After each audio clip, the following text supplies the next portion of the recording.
अस्सलाम वालेकुम। Welcome to my YouTube channel video updates tech. तो कैसे हैं आप सब। आज हम CS504 सीरीज़ के मोस्ट इम्पोर्टेंट MCQs हैं जो वो इस वीडियो में क्लियर करेंगे। तो बिना टाइम वेस्ट किए चलते हैं हम अपनी वीडियो की तरफ। लेकिन इससे पहले अगर आप मेरे चैनल पर फर्स्ट टाइम आए हैं तो इसको सब्सक्राइब लाजमी कीजिए। सबसे पहला हमारा MCQs है वो है which of these is not an objective for use case creation.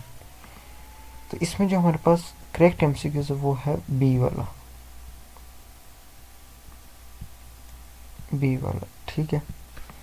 B वाला क्यों है? Define the object hierarchy for the system. Mean जो भी हम डिस्क्राइब कर रहे हैं, मीन जो भी हम यूज़ क्रिएशन कर रहे हैं ना, उसकी रिक्वायरमेंट, उसकी instruction, not class object of इरेंसी।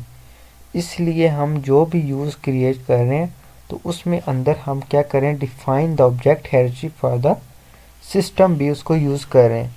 अगर वो नोट ऑब्जेक्टिव होगा तो हम उसको नोट ही क्रिएशन भी नहीं करेंगे। इसी तरह नेक्स्ट हमारे पास which of the items listed below is not a software engineering layers. कौन से इसमें से जो सॉफ्टवेयर इंजीनियरिंग लेयर्स नहीं है वो है मैन्युफैक्चरिंग। मैन्युफैक्चरिंग हमारे पास नहीं है ऐसा। Fourth generation techniques. Fourth generation techniques can reduce the time required and develop software. Mean 4G जो टूल आ रहे हैं, 4GT टूल, उनकी स्पीड बहुत ज़्यादा है, but do not eliminate requirements testing. But वो एलिमिनेट नहीं कर सकते हमारी टेस्टिंग को। उसके बाद नेक्स्ट हमारे पास है फोर। फोर में हमसे पूछा गया है विच of the following can elements of the computer based system. Elements हमारे पास क्या है, कंप्यूटर बेस्ड सिस्टम। तो वो हमारे पास हैं इसमें, हाँ आई थिंक पीपल भी है, हार्डवेयर भी है, डॉक्यूमेंट सब कुछ है। तो इसमें हमारे पास ऑल ऑफ गिवन ऑप्शन इसका करेक्ट MCQs आएगा।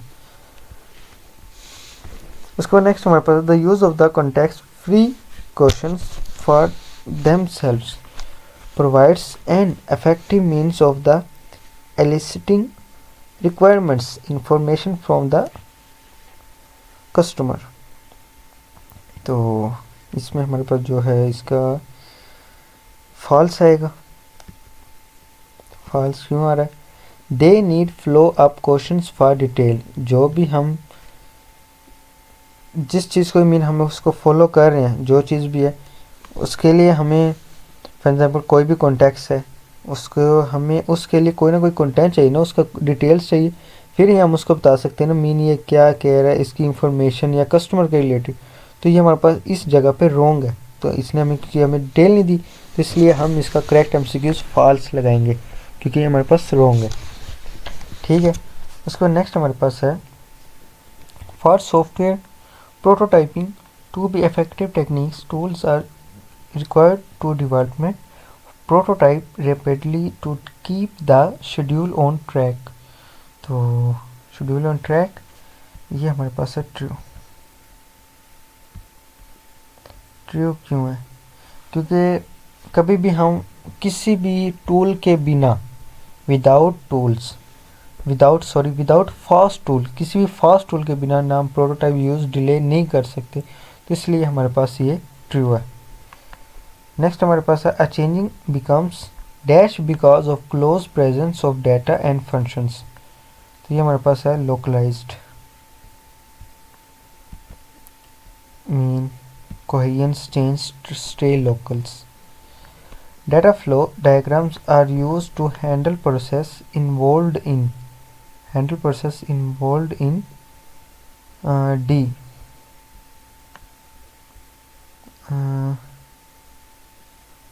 इसमें हमारे पास ये भी आ गया फ्लो ऑफ इंफॉर्मेशन। क्या मतलब? DFD डाटा फ्लो डायग्राम जो है वो क्या करता है, स्टोर करता है एजेंट्स को, store agents and process are many symbol, किसी भी सिंबल। तो ये हमारे पास फ्लो ऑफ इंफॉर्मेशन हो use. DFD notation contains components। एक सेकंड, ये मैंने क्या किया? आई थिंक कुछ और पढ़ा दिए मैंने। Data flow notation contain all of the given, data store भी आ गया इसमें हमारे पास, ये चीज़ें आ गई। ऊपर वाला है data flow information, sorry DFT में इंफॉर्मेशन फ्लो बिटवीन प्रोसेस, किसी भी चीज़ के प्रोसेस के बारे में बताता है तो इसलिए वो फ्लो ऑफ इंफॉर्मेशन हमारे पास कहलाता है। Identify the whole part of structure. Aggregation mean what is my, what is my, ये है हमारे पास कंपोनेंट्स। सबसे पहले तो आपको एग्रीमेंट्स का पता, एग्रीगेशन का पता है। जो एग्रीगेशन क्या, एग्रीगेशन मीन के दो ऑब्जेक्ट्स हैं और ऐसा होना चाहिए कि एक ऑब्जेक्ट दूसरे ऑब्जेक्ट के बिना काम करे। मीन हम एक एग्जांपल देते हैं कि एक मोबाइल है, मोबाइल चार्जर के बिना कभी भी काम नहीं दे सकता, तो इसलिए वो कह रहे हैं दो ऐसे होल पार्ट ऑफ स्ट्रक्चर हों जो एक दूसरे के बिना काम करें, तो वो हमारे पास mean what is my components, तो एग्रीगेशन हम इसे कहते हैं। Sequence diagram can be use to model, sequence diagram use to be model, ये हमारे पास है all of above. In sequence diagram, the time required by the receiver objects to the process the message is denoted by an activation box. For the purpose behavior modeling stay any, तो इसमें जो हमारे पास C option हुआ observation mode of my behaviour. The output of the design process of the description to software architecture, वो उसका design क्या करता है, बनाता है, आर्किटेक्ट करता है। The design process of identify the dash making of the system and the framework of the sub system, तो ये हमारे पास है सब सिस्टम।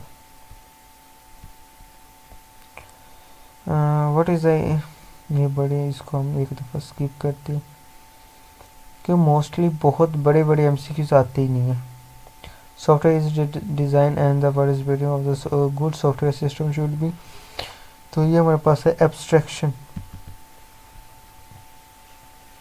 कि जो हम सॉफ्टवेयर वगैरह बना रहे हैं उसको जनरलाइज कर रहे हैं या उसकी कोई भी प्रॉब्लम उसके अंदर से मीन उसका सोल्यूशन या जिसे हम लो लेवल डिटेल्स कह सकते हैं, वो हमारे पास एब्स्ट्रैक्शन है। Unified modelling language, unified modelling language UML हमारे पास क्या है, विजुअल सिस्टम, तो ये हमारे पास है visual system process, it describe system visual, ठीक है। The object oriented approach, object oriented approach is improves usability codes. Next हमारे पास शॉर्ट क्वेश्चन आ गया। What is the basic unit of object oriented? मैं आपके साथ शेयर करता हूँ ये क्वेश्चन। अगर आपको ये फाइल चाहिए हो तो नीचे डिस्क्रिप्शन में मेरा नंबर दिया गया या कमेंट कर दीजिएगा। कोशिश करिएगा नीचे डिस्क्रिप्शन में जो व्हाट्सएप ग्रुप है उसको ज्वाइन करने, ताकि आपको नेक्स्ट हेल्प भी हो सके। बेसिक यूनिट हम इसको डिस्कस करते हैं पहले तो। The basic unit is an object bundles data behaviours represent real world entities and communicates using message the allows model is usable design. उसका नेक्स्ट हमारे पास क्वेश्चन है in design of the software architecture, तो creating process, yes ये हम create कर सकते हैं। कैसे, क्वेश्चन शेयर करता हूँ मैं आपके साथ। Yes, software architecture involve selecting patterns, इसमें हमारे पास डिसाइडिंग सब सिस्टम्स भी आ जाता है और मैपिंग रिक्वायरमेंट्स ऑफ स्ट्रक्चर भी आ जाता है। उसका नेक्स्ट हमारे पास in the fact of the good design of the make easier in the design principle maintenance easier, तो ये हमारे पास क्या आता है, ये हमारे पास आता है, सॉरी इसका ही वर्ड है, information hiding, it internal details remain hiding, इसे हम एनकैप्सुलेशन भी कह सकते हैं जिसके अंदर इंफॉर्मेशन हाइडिंग की जाती है। Change inside model do not affect other, mean उसके अंदर हम चेंजिंग लाएं बट अफेक्ट किसी और चीज़ पे ना हो, मीन मेंटेनेंस की बात कर रहे हैं वो यहाँ पर। रिड्यूस रिपल अफेक्ट चेंजिंग, कि जैसे फॉर एग्जांपल व्हाट्सएप है, अब व्हाट्सएप के अंदर न्यू अपडेट्स आ रही हैं, तो वो कह रहे हैं उसके अंदर अपडेट्स आए बट पहले वाली के अंदर कोई भी चेंजिंग ना हो। मेन मेंटेनेंस मोड में वो चली जाए, कोई बात नहीं, मेंटेनेंस पे चली जाए, लेकिन मेन वो कह रहे हैं कि एक गुड डिज़ाइन मेक करने के लिए हमें उसको मेंटेनाइजर करना पड़ेगा। वो कह रहे हैं कि तो हमें उसके लिए हेल्प लेनी पड़ेगी इंफॉर्मेशन हाइडिंग की, और हमें मेंटेनेंस पे तो लगा देंगे, लेकिन कोई भी उसके अंदर चेंजिंग करेंगे लेकिन उसके अंदर चेंजिंग ना हो, उसके अंदर कोई चीज़ें हम ऐड कर सकें। जैसे व्हाट्सएप है, व्हाट्सएप के अंदर अब AI ऐड हुआ है, ना कि हमारी व्हाट्सएप के अंदर से कोई चीज़ गायब हुई है, सब कुछ वैसे के वैसे, लेकिन चीज़ें ऐड बाय ऐड दिन ब दिन होती जा रही हैं। तो उम्मीद करता हूँ आपको वीडियो की कंप्लीट समझ आई होगी, क्वेश्चंस की भी, MCQs की भी। मिलते हैं इंशाल्लाह नेक्स्ट वीडियो में। टेक केयर, अल्लाह हाफिज़।